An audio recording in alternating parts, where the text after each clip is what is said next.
আর অন্যদিকে নিজের এলাকায় বিধায়ককে গো ব্যাক। মন্তেশ্বরে আজ তুমুল বিক্ষোভের মুখে পড়লেন সিদ্দিকুল্লাহ চৌধুরী। মন্ত্রীকে লক্ষ্য করে কালো পতাকা দেখান বিক্ষোভকারীরা।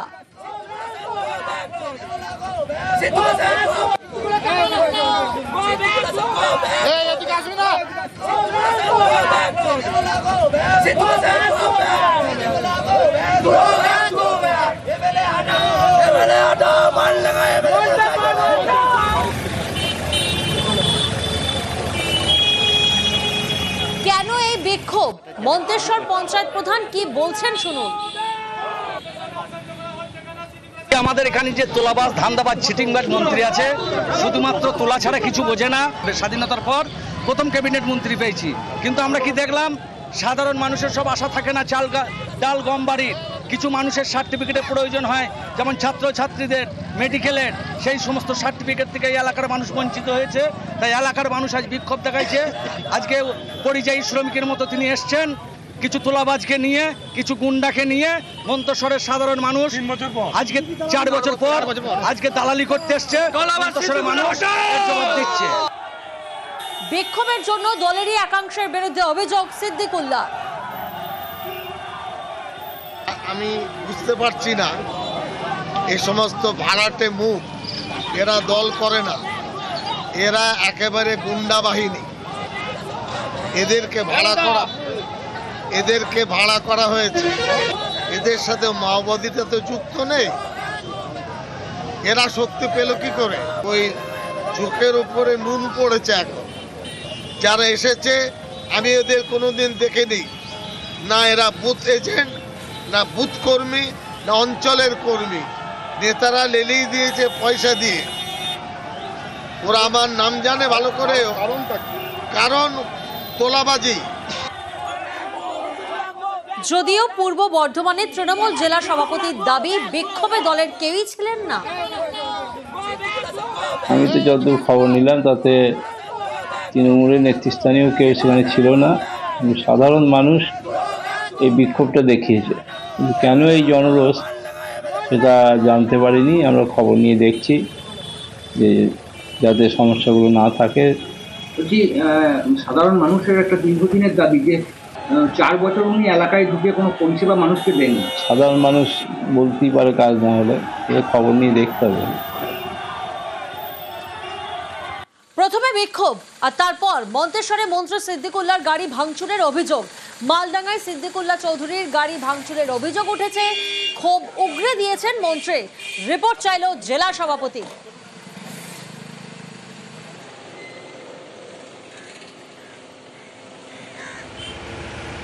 6 জন কি 10 জন ছেলে হবে? একজন ছেলে তো তীরের লাঠি নিয়ে আমাকে মারতে চলে আসলো, কালো পতাকা নিয়ে। আমার সিকিউরিটি আপেল সে তাকে বললো এখানে কি? সে যদি আমাকে একা পেত হয়তো মেরে ফ্ল্যাট করে দিত। থানার বড়বাবুকে আমার সিকিউরিটি বললো আপনাদেরকে সরান, এখানকার আইসি মন্তেশ্বর থানার। তিনি বললো আমার দায়িত্ব আছে, আপনি এখানে আসবেন না, আমি যা করার করবো। এবং রীতিমতো তাদেরকে সুযোগ করে দিলেন যে তারা যেন একটা ক্যাবিনেট মিনিস্টারকে কালো পতাকা দেখায়। 100% আহমদ শেখ আছে। আহমদ এখানকার পঞ্চায়েত সমিতির বোধহয় সভাপতি। তারপরে তার ব্যাপারে অসংখ্য ফাইল সব জায়গায় জমা আছে।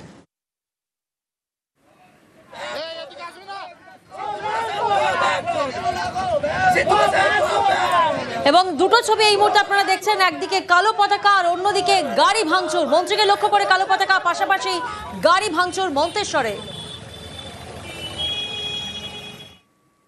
আর এবার নজর রাখবো টাকির দিকে। টাকিতে ইছামতি নদী দখল করে হোটেল তৈরি হচ্ছে, একটা নয় একাধিক। বেআইনি নির্মাণের অভিযোগে সরব স্থানীয়রা, মানতে নারাজ হোটেল মালিক।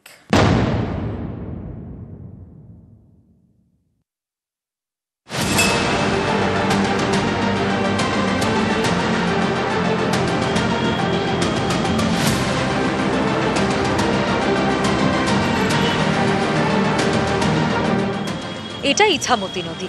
এই দেখুন, নদী দখল করে তৈরি হয়েছে একের পর এক হোটেল।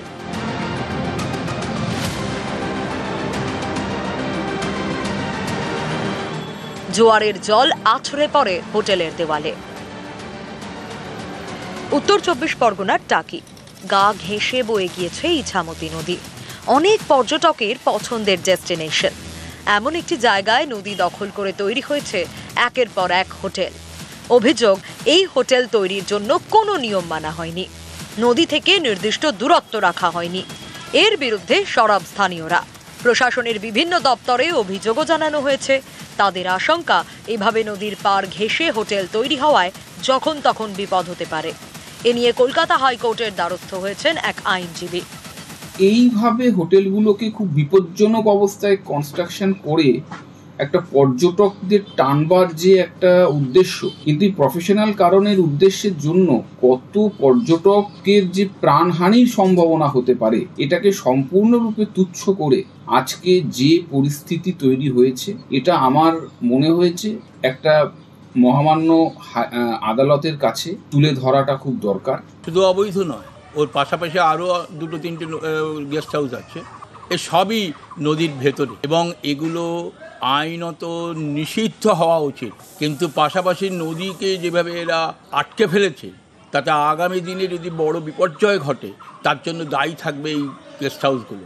নোটিশটা হয়েছে, নোটিশটা আমার কাছে আসেনি। হ্যাঁ, বেশ কিছু আনঅথরাইজ সম্ভবত আছে, যেগুলো আমরা কর্তৃপক্ষের দৃষ্টিগোচর আমার এন্ড থেকে আমরা করেছি। এখন তো এগুলো অনেক আগের, কোনো ইলিগাল কনস্ট্রাকশন আমরা লিখিতভাবে কাউকে আমরা দিই। সিটি গেস্ট হাউসে আমার জমি বাস্তু, পৌরসভার পারমিশন, বিল্ডিং প্ল্যান সব কিছু নিয়েই করা হয়েছে। যেহেতু আমি রাজনীতি করি, এটা বিরোধীদের চক্রান্ত। যাদের কাছে চিঠি পাঠিয়েছে, আমার কাছে নোটিশ আমি পেয়েছি।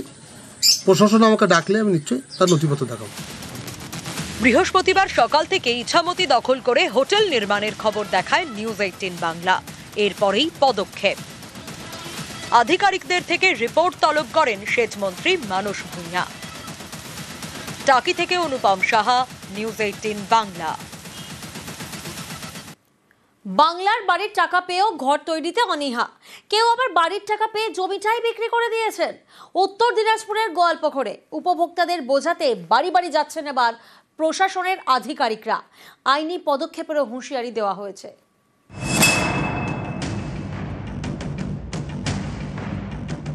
বাংলার বাড়ি তৈরির প্রথম কিস্তির টাকা দিয়েছে রাজ্য সরকার। টাকা পেয়েও বাড়ি তৈরির কাজই শুরু করেননি অনেকে। এক একজনের এক এক অজুহাত। এ ছবি উত্তর দিনাজপুরের গোয়ালপুকুরের।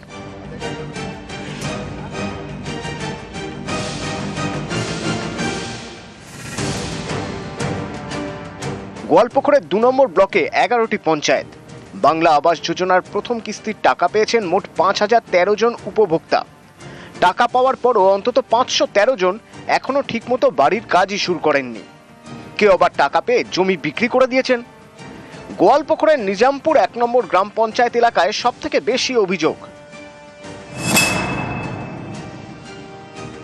ঘরের টাকা পেয়েছিলেন? হ্যাঁ, পেয়েছিলাম। কত? 60,000 পেয়েছেন। বাড়ি কেন তোলেন নাই? বাড়ি একটু লেট হয়ে গেছে। কেন? হয়তো একা মানুষ, কি করব, ঘর ভাঙতে হয়, আবার রোড আনতে হয়, বালু আনতে হয়, সিমেন্ট আনতে হয়। বাড়ি করতে আমি চলে গেছে বাহার, তখন বাড়ি করতে পারবো।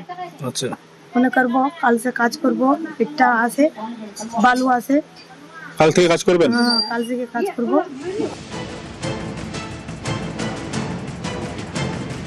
আর এতেই পঞ্চায়েত থেকে শুরু করে ব্লক প্রশাসনের আধিকারিকদের চোখ কপালে। বাড়ি বাড়ি গিয়ে উপভোক্তাদের সঙ্গে কথা বলছেন তারা। ধরানো হচ্ছে নোটিশ। ঘর তৈরি না করলে আইনি পদক্ষেপের হুঁশিয়ারিও দেওয়া হয়েছে। যেসব উপভোক্তা প্রথম কিস্তির টাকা পেয়েও বাড়ি তৈরি করেননি, তাদের দ্বিতীয় কিস্তির টাকা আটকে দেওয়া হয়েছে। ফার্স্টের কিস্তির টাকা ঢুকেছে, যদি তোমরা ঘর না করো তার পরের কিস্তি আমরা প্রধানের বা এই অঞ্চল থেকে বা ব্লক থেকে এরা আটকে রেখে দিয়েছি। তো এখন যদি বাড়ি না করে, তাহলে কি ব্যবস্থা নেবেন আপনারা? আইনের মাধ্যমে ব্যবস্থা নিতে হবে। প্রধানমন্ত্রী আবাস যোজনার টাকা নিয়ে কেন্দ্র রাজ্য দীর্ঘদিনের টানাপোড়েন। কেন্দ্রের বিরুদ্ধে বাংলাকে বঞ্চনার অভিযোগে সরব রাজ্য সরকার। গরিবদের মাথার উপর ছাদ দিতে রাজ্যের টাকায় বাংলার বাড়ি প্রকল্প শুরু হয়, কিন্তু বাড়ি তৈরিতে উপভোক্তাদের একাংশের বেনিয়ম। এতেই কড়া প্রশাসন। গোয়ালপুকুর থেকে Chanchal Modak, news 18 Bangla. Ghatal master plan আর এই মাস্টার প্ল্যানের কাজ শুরু হওয়ায় খুশি হুগলির গোঘাটের বাসিন্দারাও। ভরা বর্ষায় শিলাবতীর জল আমোদর নদ হয়ে ঢোকে হুগলির গোঘাটে, আর তখন দুর্ভোগের এক শেষ। তাই গোঘাটের বাসিন্দারাও চাইছেন দ্রুত মাস্টার প্ল্যানের বাস্তবায়ন হোক।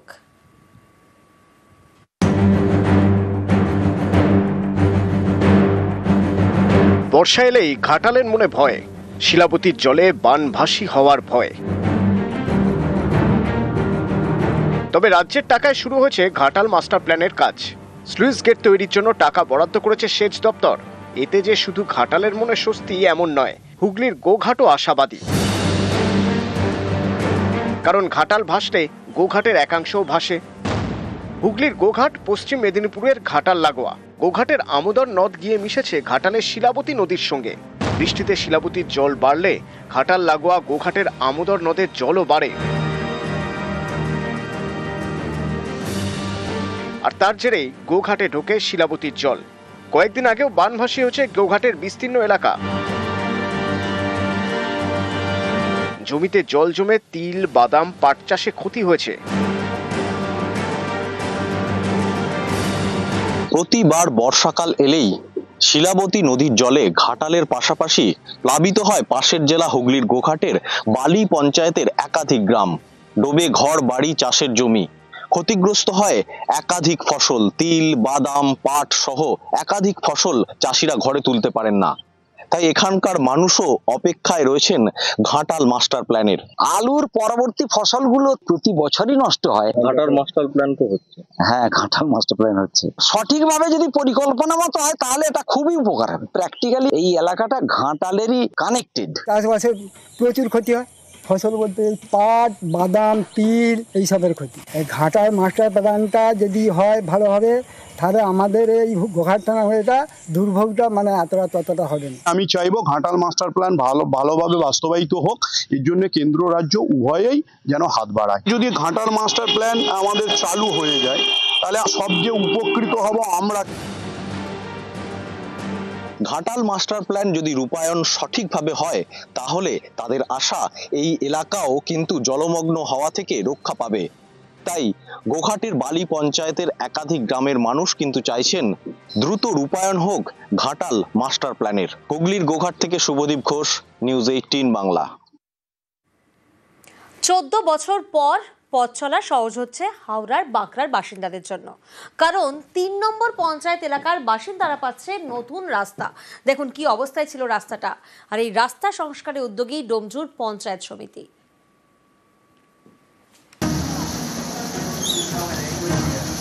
রাস্তা যেন মরণ ফাঁদ, বৃষ্টি হলেই জলমগ্ন, দুর্ঘটনা যেন নিত্যদিনের সঙ্গী।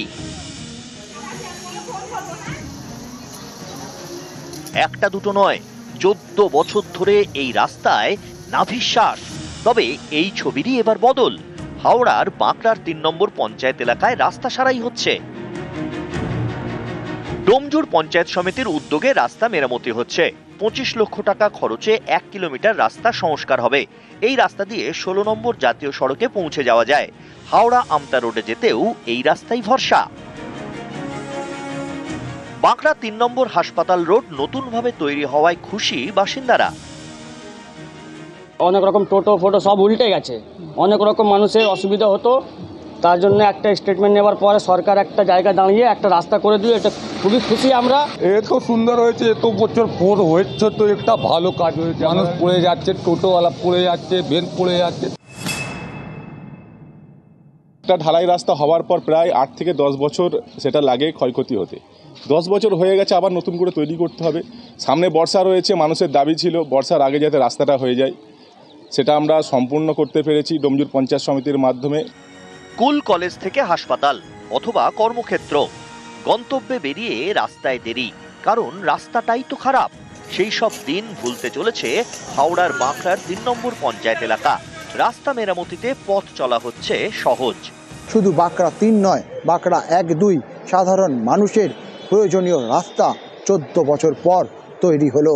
আর এতদিন প্রত্যেক দিন তাদেরকে দেখতে হতো দুর্ঘটনা, দুর্দশার ছবি। তা মুক্ত হলো পঞ্চায়েত সমিতির উদ্যোগেই। ক্যামেরায় রাজু ভুইয়ার সঙ্গে দেবাশিস চক্রবর্তী, নিউজ 18 বাংলা, হাওড়া।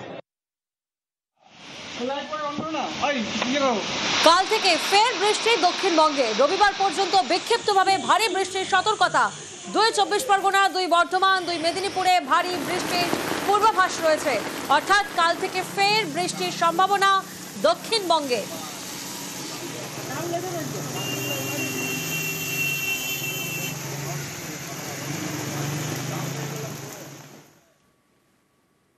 বাবা চা শ্রমিক, অনটন নিত্য সঙ্গী, তবু অদম্য জেদে সাফল্য নকশালবাড়ির অপর্ণা লিম্বুর। MBBS পাশ করেছে, মেধাবী ছাত্রী। আর বাবার মৃত্যুর পর অভাবের মধ্যেও হেরে যাননি আলিপুরদুয়ারের দীপজ্যোতি সরকার। নিটে উত্তীর্ণ হয়ে ডাক্তারি পড়ার ছাড়পত্র পেয়ে গিয়েছেন তিনি।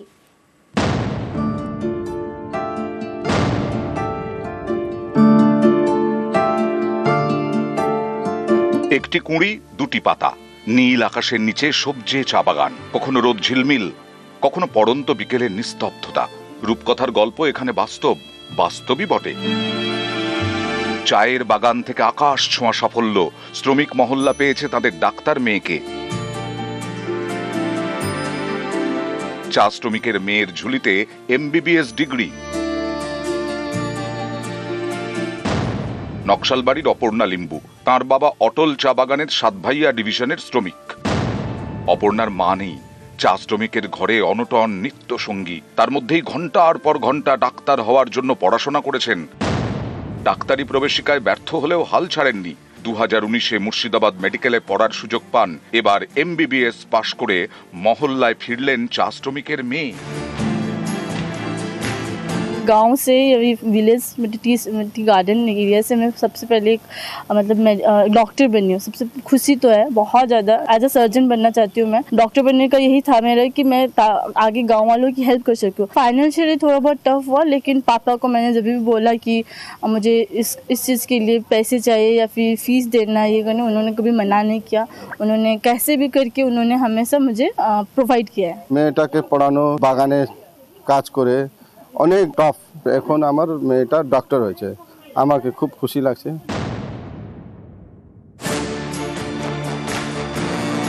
নকশালবাড়িতে যখন ইচ্ছে পূরণের ছবি, তখন আলিপুরদুয়ারে আর এক জিতে যাওয়ার গল্প। আলিপুরদুয়ারের 20 নম্বর ওয়ার্ডের শান্তিনগরের বাসিন্দা দীপজ্যোতি সরকার। রাজমিস্ত্রি, বাবা কাজ করতেন কেরলে, ফেরেন ক্যান্সার আক্রান্ত হয়ে। চিকিৎসা চালানোর সামর্থ্য ছিল না, সেলাইয়ের কাজ করে সংসার চালান মা। দীপজ্যোতির যখন ক্লাস 10, তখন বাবার মৃত্যু হয়। তাতেই যেন সফল হওয়ার জেদ আরো বেড়ে যায় মেধাবী ছাত্রর। মাধ্যমিক ও উচ্চ মাধ্যমিকে 90% বেশি নাম্বার পেয়েছেন দীপজ্যোতি। পুনের এক স্বেচ্ছাসেবী সংগঠনের সাহায্যে নিটের কোচিং নেন। এবছরে নিটে 720-তে 512 পেয়েছেন। রাজ্যে দীপজ্যোতির র্যাঙ্ক 914, দেশে 39,413। আমি খুবই খুশি হয়েছি এবং আমার বাড়ির সকলে এবং নেবার্সরা সবাই খুশি হয়েছে। অ্যাকচুয়ালি আমি ছোটোবেলা থেকেই চাইতাম যে আমি একজন ডক্টর হব। যদিও আশেপাশে লোকের থেকে শুনেছি যে ডক্টর হতে গেলে প্রচুর টাকা পয়সা খরচ হয়, বাট তাও আমার ইচ্ছে ছিল যে আমি ডক্টর হয়েই ছাড়বো, যাই হয়ে যাক না কেন। নকশালবাড়ির অপর্ণা আর আলিপুরদুয়ারের দীপজ্যোতি, দুজনেরই লড়াই আর জেদের কাছে হেরে গেছে অভাব। শেষ কথা বলেছে সাফল্য। নকশালবাড়ি থেকে বিশ্বজিৎ মিশ্র, আলিপুরদুয়ার থেকে রাজকুমার কর্মকার, নিউজ 18 বাংলা।